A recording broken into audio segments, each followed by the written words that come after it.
Objectif, le mandat. Alors le mandat, on a un module qui va reprendre tous les modes de mandat, comment remplir un mandat, comment défendre une exclusivité ou une semi-exclusivité. Là, on va quand même en parler un petit peu. Donc il y a 3 types de mandats. Le mandat simple. Donc ça, c'est tout simplement parce qu'un vendeur souhaite se conserver le droit de proposer à la vente son bien entre particuliers et a fait appel à une autre agence ou souhaite faire appel à 2 ou 3 agences.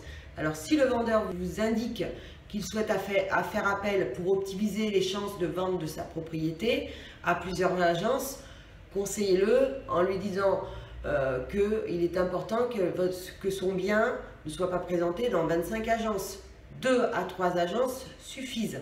Tout simplement parce qu'un acquéreur veut acheter un bien rare. Si ce bien est là et proposé dans toutes les agences, ça va être plus difficile à mettre en avant la qualité et les prestations de son bien. Donc très important. Alors après, vous avez souvent des affinités avec telle ou telle agence. N'hésitez pas à le conseiller en disant que vous travaillez en partenariat avec cette agence, qui sont très pros, etc. etc. Ça, vous savez faire, bien évidemment. Donc vous avez l'autre type de mandat. Ce propriétaire n'a pas forcément envie de rencontrer 25 agents immobiliers. Il est ouvert éventuellement à proposer quand même lui-même parce qu'il a déjà des voisins ou quelqu'un qui veut absolument acheter sa maison. Ils ont tous ça. En général, laissez faire, il ne vous arrive pas grand-chose. Parce que le jour où c'est en vente, les personnes, ah ben oui mais ça tombe mal, ah elle est trop belle mais ça tombe mal, ma fille vient d'acheter un terrain, enfin bon. Donc en général les propriétaires, ils ont tous un client qui veut acheter leur maison. En premier lieu, après ça arrive bien sûr, mais au départ, soyez serein, c'est moins risqué. Ce que vous pouvez à ce moment-là leur proposer, enfin lui proposer, c'est le mandat en semi-exclusivité. La différence entre le mandat simple et le mandat en semi-exclusivité, c'est que simplement il n'y a pas d'autres agences qui peuvent intervenir dans cette transaction. Mais par contre, si le vendeur vous apporte un acquéreur, alors c'est pas vous qui allez faire toutes les visites, etc. Vous laissez faire la première visite. Si l'acquéreur est intéressé, il vous appelle et là vous intervenez lors de la revisite et pour l'élaboration du compromis de vente. Pour le remercier, puisque c'est une semi-exclusivité, eh bien en fait il va avoir une remise commerciale de 50% ou 30% selon les agences.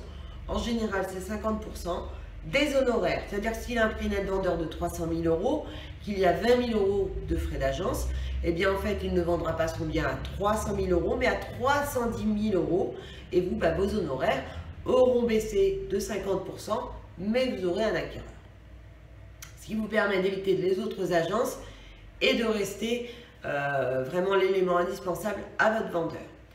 Et vous avez le sésame, l'exclusivité, élément que toute agence souhaite tout simplement parce qu'il est plus confortable de travailler un bien en exclusivité. On va pouvoir y mettre plus d'éléments pour vendre ce bien. On n'aura pas la crainte du confrère qui va vendre ce bien. C'est un élément indispensable pour la défense des intérêts de votre vendeur. N'hésitez pas à lui communiquer. C'est-à-dire que vous aurez moins de crainte que cette maison soit vendue par un autre confrère. Si vous avez l'exclusivité, ça va vous permettre d'être ferme au niveau du prix et de donner plus d'informations à l'acquéreur. Bon, vous savez que c'est figé pendant 3 mois. Un mandat est figé pendant 3 mois. Si c'est vendu, si ce mandat est signé chez le propriétaire, vous avez 14 jours de rétractation. Attention, si ce mandat est signé à votre agence, dans un café, n'importe où ailleurs sur une voiture, il n'y a pas de délai de rétractation. Voilà, donc ça c'est très important. Et si vous l'envoyez chez lui, bien sûr par email, c'est pareil, il n'y a pas de délai de rétractation puisque vous n'étiez pas physiquement avec lui chez lui. Voilà, c'était les éléments du mandat, donc n'hésitez pas à être au plus près de la réalité. Aujourd'hui, le marché n'envisage plus de grandes négociations, donc soyez au plus près du marché. Vous serez à même d'expliquer à vos acquéreurs que la dynamique et la politique de votre agence, c'est la sélection des biens que vous leur proposez et que vous avez aussi un devoir de conseil auprès de l'acquéreur. Donc si vous présentez à un acquéreur un bien qui est bien au-dessus de sa valeur, vous êtes dans l'obligation de l'en informer. Voilà, objectif le mandat, on vient de le voir rapidement, mais c'est important, mais tout ça vous savez, vous maîtrisez. Autre objectif, nous allons préparer le vendeur à la visite. très important. À tout de suite.